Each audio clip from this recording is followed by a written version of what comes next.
Entonces, aparte de estas bombas, ¿sí? Tenemos canales que están siempre abiertos, como este canal que está acá en violetita, ¿sí? Este es un canal de potasio. Las neuronas tienen muchos de estos canales de potasio que están siempre abiertos, ¿sí? Y al estar siempre abiertos, ¿sí?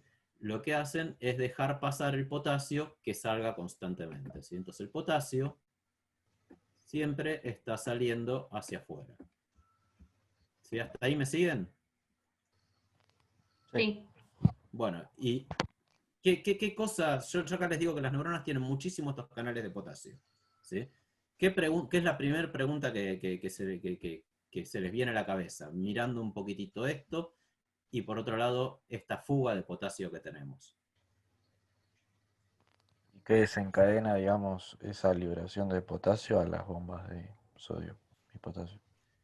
Bueno, eso puede ser un poco que, dado que la bomba de sodio ATPasa mete potasio, el potasio puede salir, ¿sí? Pero una cuestión es, ¿por qué estamos gastando tanta energía para meter potasio si tenemos canales que lo dejan salir libremente, ¿no? El potasio tiende a salir constantemente, ¿sí? Y vamos a ver que en realidad los menos 70 milivolts de entre adentro y afuera de las neuronas están dados por esta capacidad que tiene el potasio de salir libremente, ¿sí? La bomba sodio-potasio en realidad lo que hace es restaura el potasio que se va. Pero el potasio, esta salida de potasio, es la que va a marcar estos menos 70 milivolts entre adentro y afuera de la neurona, y vamos a ver que es fundamental esa diferencia de potencial, ¿sí? Veamos un poquitito este experimento de acá. Acá tenemos una cámara, ¿sí? Separada, un cubo separado en dos cámaras. Estas cámaras tienen poros, ¿sí? Tienen canales de potasio que solo dejan pasar al potasio, ¿sí?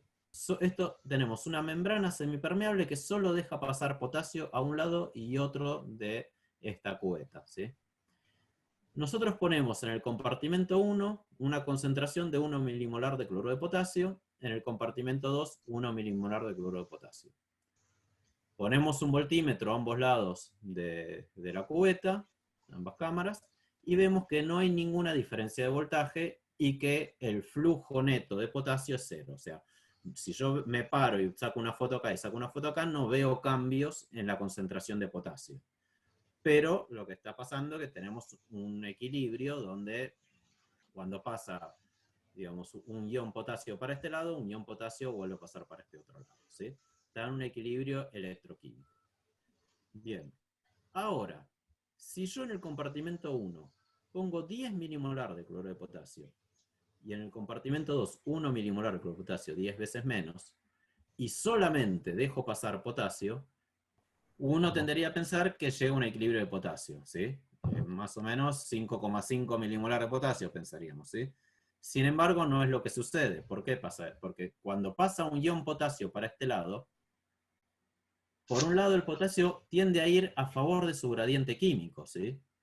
Pero cuando pasa un potasio para este lado sin pasar un cloro, este compartimento se está haciendo más positivo y este más negativo. Entonces se genera un gradiente eléctrico. Y acá es donde empezamos a hablar de gradiente electroquímico, ¿sí? Que por un lado tenemos un gradiente químico en donde un ion tiende a, a difundir a favor de su gradiente de concentración química, pero por otro lado acá se está generando un gradiente eléctrico en donde frena la difusión de ese ion, ¿sí? Entonces lo que sucede es que si uno espera llegar al equilibrio, vamos a ver que realmente hay un flujo neto de potasio del compartimento 1 al compartimento 2. Pero ese flujo neto de potasio es despreciable, es muy, muy poquitito, ¿sí? En realidad, a la escala milimolar es prácticamente cero, ¿sí? Si uno hace la cuenta de ver cuántos iones potasio pasan del compartimento 1 al compartimento 2, netos, va a ver que estamos por debajo del 0,1 nanomolar, ¿sí? Muy, muy poquitito potasio, es prácticamente despreciable. Pero si nosotros vemos el voltímetro, se genera una diferencia de carga. Esos iones potasio que realmente pasaron y que son despreciables por ahí a nivel químico, de concentración química, generan un potencial eléctrico de menos 58 milivolts. Como nosotros pusimos este número menos 58, se da por la diferencia de concentraciones que hay a ambos lados de la membrana. Y uno puede hacer este experimento. Este experimento se puede hacer, se puede medir cambiando las concentraciones de potasio, poniendo 100 milimolar y 1 milimolar, 10 milimolar y 1 milimolar, o 1 milimolar en cada lado, ¿sí? Y se va viendo que si uno pone 1 milimolar en cada lado, la diferencia, de potencial, la diferencia de potencial eléctrico es 0. Si uno pone un orden de 10 de diferencia, se generan menos 58 milivolts, y si uno pone 2 órdenes de diferencia, se genera el doble, menos 116 milivolts, ¿sí? Y esto que uno puede hacerlo experimentalmente, también se puede calcular, ¿sí? Mediante, digamos, calculando el gradiente químico y el potencial eléctrico generado, ese equilibrio electroquímico, que eso es lo que vamos a ver ahora en un segundito. Entonces, básicamente lo que me importa es recalcar es que acá tenemos otra vez el mismo concepto, un ion, el potasio, que está muy concentrado a un lado, muy poco concentrado del otro lado. Esto, cuando sucede esto en una membrana semipermeable, se me genera un gradiente electroquímico, tanto de concentración como, ¿sí?, de potencial eléctrico. Y cuanto más grande es este gradiente electroquímico, mayor es la fuerza que tiene el ion para llegar a su equilibrio.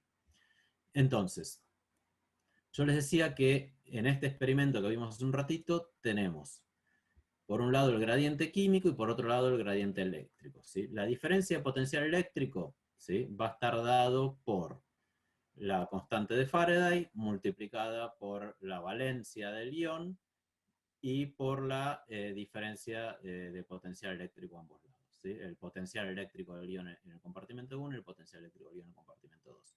Esto nos va a dar la diferencia de potencial eléctrico, la diferencia de potencial químico del ion va a estar, delta mu, va a estar dado por la constante universal de los gases multiplicado por la temperatura en grados Kelvin por el logaritmo neperiano de la concentración de el ion en un compartimento, en el compartimento 2, y todo esto restado por la misma ecuación en la concentración en el compartimento 1. No me interesa mucho que vayan a esta fórmula, pero sí lo que me interesa es que si uno piensa en el equilibrio electroquímico, donde no, y el equilibrio electroquímico es donde yo no tengo flujo neto, en este caso de potasio, ¿sí? Acá no hay flujo neto de potasio, ahí podemos decir que el potasio está en su equilibrio electroquímico, entonces el gradiente eléctrico va a ser igual al gradiente químico, ¿sí? La fuerza que tiene el potasio para entrar por su gradiente eléctrico va a ser igual a la fuerza que tiene el potasio para entrar o salir por su gradiente químico. Y si uno hace que el gradiente eléctrico sea igual al gradiente químico, genera esta ecuación, y operando y rodeando un poquito en esta ecuación, no vamos a ir un poco tanto al detalle, se llega a esta versión de acá. Esto se puede hacer matemática, es bastante sencillo, no, si quieren podemos verlo en detalle, pero no me interesa tanto la matemática en este momento. En donde el equilibrio, ¿sí?, electroquímico de un ion va a estar dado por este numerito 58, que 58 sale de hacer R, la constante universal de los gases, por la temperatura absoluta, que es la temperatura ambiente en grados Kelvin, dividida la constante de Faraday, y pasar del logaritmo neperiano al logaritmo decimal. Toda esa conversión nos queda este numerito 58. Z es la valencia del ion, ¿sí? En el caso del potasio es más 1, en el caso del cloro es menos 1, ¿sí?, en el caso del calcio es más 2, multiplicado por el logaritmo de la concentración del ion en el compartimento 2 sobre la concentración del ion en el compartimento 1.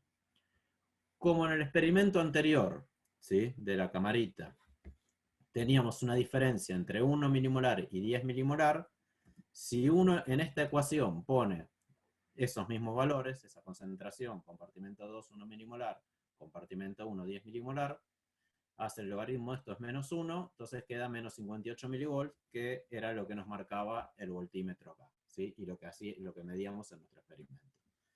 Entonces, uno, con esta formulita, y esto es lo que me importa, puede calcular el equilibrio electroquímico para cada uno de estos iones que tenemos acá, ¿sí? Podemos calcular el equilibrio electroquímico para el sodio, el equilibrio electroquímico para el cloro, el equilibrio electroquímico para el potasio, ¿sí? El equilibrio electroquímico para el calcio, ¿sí? Y eso es algo que se puede calcular sabiendo las concentraciones iónicas a ambos lados de la membrana. Puede calcular ese potencial de Nernst, ese potencial de equilibrio electroquímico.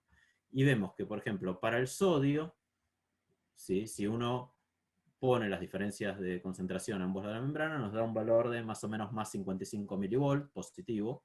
Para el cloro es negativo, menos 65 milivolts, y para el potasio es menos 85 milivolts. ¿Sí? ¿Hasta ahí me siguen? Sí, sí. Vale, buenísimo. Entonces, lo que sucede en la membrana, que yo les dije que tenemos una gran fuga de potasio, ¿sí? Pero también tenemos pequeñas componentes de fuga para el sodio y para el cloro, ¿sí? El sodio va a tender a entrar y el cloro también va a tener a entrar, ¿sí? A favor de su gradiente electroquímico. Entonces, todos estos canales están participando y están construyendo ese potencial de membrana que es más o menos menos 70 milivolts, ¿sí? ¿Qué pasa? Yo no puedo decir, si yo tengo muchísimos canales para el potasio, pensar que esa conductancia, ¿sí? O esa resistencia del potasio, va a contribuir al potencial de membrana de la misma manera que lo va a hacer el sodio, que tiene muy poquitos canales de fuga, ¿sí? Entonces, esa fórmula que nosotros habíamos visto para el potencial electroquímico para un ion, uno puede calcular el potencial de reposo, ¿sí? O electroquímico de una membrana, haciendo la sumatoria de las concentraciones de cada uno de los iones multiplicado por la permeabilidad de cada ion. Y esa permeabilidad de cada ion simplemente tiene que ver con la cantidad de canales de fuga que hay en esa membrana. Como hay muchos canales de fuga para potasio, tenemos mucha permeabilidad de potasio. Como tenemos poquitos canales de fuga para el sodio, tenemos poca permeabilidad para el sodio. Entonces, uno puede calcular el potencial de membrana, ¿sí? Y esta formulita sale de esta fórmula de acá arriba, simplemente calculando la permeabilidad para cada ion y multiplicándola por el potencial electroquímico de ese ion. Entonces, si el potencial electroquímico del potasio es más 90 milivolts, ¿sí? Y esto está dado simplemente por las diferencias de potasio dentro y afuera de la membrana, lo multiplicamos por su permeabilidad, vamos a ver que la mayor componente del potencial de membrana va a estar dominada por el potasio, ¿sí? Entonces, es muy importante esta fuga de potasio y este rellenado de potasio por la TPasa para mantener esos menos 70 milivolts a ambos lados de la membrana. Bueno. Y de hecho, si uno viene con este voltímetro de este lado, en esta configuración, y cambia el potasio extracelular, cambio de 5 milimolar a 10 milimolar, o a 6 milimolar, o a 1 milimolar, veo que esta diferencia potencial va a cambiar acorde a cuánto potasio yo cambié ahí. Y eso es lo que se ve en este experimento de acá, en donde se cambia la concentración de potasio extracelular de la neurona, y se ve que el potencial de membrana se va despolarizando cada vez más, ¿sí? Cuanto más potasio pongo afuera, más se despolariza la membrana. Entonces, lo que vemos es que básicamente el potencial de reposo de las neuronas está gobernado por el potasio. Y las neuronas están todo el tiempo consumiendo energía para mantener esta concentración de potasio y hacer que el potasio pueda fugarse y que el potencial de reposo de la neurona sea menos 70 milivolts. Uno puede hacer entonces el modelo análogo de la membrana poniendo la capacitancia de la membrana dada por la bicapa lipídica, estas conductancias, que son las conductancias de Lick, dada por todos los canales de Lick, los de potasio, lo que son la mayoría, los de sodio, los de cloro, etc. ¿Sí? La pila sería la fuerza que tiene cada ion para entrar o para salir, el gradiente electroquímico, y después vemos que uno puede, en este análogo de membrana, poner conductancias variables, ¿sí? O sea que son canales que varían, no están siempre abiertos o cerrados. Y estas conductancias variables están dadas por este otro tipo de canales que vamos a ver ahora, ¿sí? Que son los canales voltaje dependientes y los canales activados por ligando. Y estos canales también son fundamentales para el funcionamiento de la neurona. Los canales voltaje dependientes vamos a ver que son muy importantes para, por un lado, generar el disparo del potencial de acción y por otro lado, para generar la liberación sináptica del neurotransmisor. Y los canales activados por ligandos son sumamente importantes para recibir el neurotransmisor y evocar una corriente postsináptica en la neurona, ¿sí? Entonces, vamos a ir primero por potencial de acción, ¿sí? Yo les había comentado hace un rato que las neuronas se especializan en recibir información, procesarla y generar una respuesta. Y que esa respuesta es el disparo de un potencial de acción. Y un potencial de acción es un cambio transitorio, violento y muy, muy rápido en el valor del potencial de reposo, ¿sí? Para que se den una idea, acá no está la escala, pero todo este trazo de acá que están viendo puede ocurrir más o menos en, no sé, 5 milisegundos, ¿sí? 3 milisegundos. Entonces, lo que estamos viendo es que acá tenemos una membrana en reposo, en este caso está más o menos en menos 85 milivolts en su reposo. Esta membrana se empieza a excitar, ¿sí? Se empieza a despolarizar. Se despolariza, se despolariza, se despolariza. ¿Por qué? Porque le están dando este pulsito de corriente. Cuando termina el pulso de corriente, vuelve al reposo. Si yo le doy el pulsito 3, ¿sí? Que es un poquitito más fuerte, a veces este pulsito 3 llega hasta acá y baja, y otras veces llega hasta acá, a este valor umbral, y me genera el disparo en potencial de acción. Ahora, si le doy un pulsito corriente un poquitito más fuerte, esa membrana se despolariza más y ahí se genera este disparo potencial de acción. Como les decía, el potencial de acción es un cambio en el potencial de membrana que es sumamente rápido, ¿sí? El ancho de este potencial de acción suele ser menor a 1 milisegundo en las neuronas, o más o menos 1 milisegundo menos, y es un flujo de corriente muy, muy rápido. Entonces, esto es un esquema, ¿sí? Y estos son trazos reales de potencial de acción, los puse para que vean cómo se ve un potencial de acción real. Acá tenemos el tiempo, desde acá hasta acá son 100 milisegundos, vemos que el potencial de acción es súper rápido, ¿sí? Y tiene un tiempo en donde la membrana se carga, cuando llega a este valor umbral, dispara el potencial de acción, es una corriente muy rápida, y vuelve de nuevo al potencial, ¿sí? O tiende a volver al potencial de membrana. Como la corriente sigue estando presente, esa membrana sigue estando depolarizada, vuelve a llegar al valor umbral, vuelve a disparar otro potencial de acción. Y lo mismo pasa sucesivamente, ¿sí? Entonces, ¿cómo es que sucede este potencial de acción? Bueno, para que suceda el potencial de acción, tenemos que en la membrana de la neurona, aparte de estos canales de fuga, tenemos canales que normalmente están cerrados, ¿sí? Canales de sodio y canales de potasio que normalmente están cerrados. Pero con determinado voltaje, cuando la membrana llega a determinado voltaje, se abren y dejan un flujo de iones, ¿sí? Entonces, fíjense que el sodio está muy concentrado afuera y cuando se abran estos canales de sodio voltaje dependiente, lo que va a pasar es que el sodio va a tender a entrar de manera muy violenta con un gradiente electroquímico muy fuerte, ¿sí? Entonces, nosotros tenemos una membrana en reposo, ¿sí? Si miran acá el cursor, esta membrana está en reposo. Esta neurona empieza a despolarizarse, ¿sí? Se despolariza, ¿por qué? Porque recibe una corriente sináptica excitatoria. Entonces, esa membrana empieza a hacerse cada vez menos negativa. Al despolarizarse por la corriente sináptica, se empiezan a abrir estos canales de sodio que normalmente estaban cerrados, ¿sí? En el estado inicial, estos canales estaban cerrados, ¿sí? Está cerrado acá el porito, no entra sodio, por más que tenga un gradiente muy fuerte, el sodio no puede entrar, pero a medida que se va depolarizando, se van abriendo algunos de estos canales, y al abrirse, entra sodio.